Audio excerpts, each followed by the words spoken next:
Why is customer frustration with AI growing so fast? Because when AI fails, confidence fails. Think about it. A person with a billing question gets the wrong advice. A patient trying to book an appointment gets blocked. Somebody with a plumbing emergency can't reach a real person because the automated system isn't escalating the call. When customers feel unheard, they feel unwanted. Wow, that doesn't just sound frustrating, that sounds really expensive. Exactly. According to our recent OnePoll survey of over 6,000 adults, more than half of consumers trust businesses less when service is mostly automated. Trust drives loyalty, and without it, people leave. Wow. So it's not just about efficiency, it's about really understanding your customers.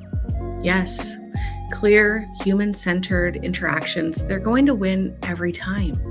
AI should support those conversations, and it can, but it should never replace them.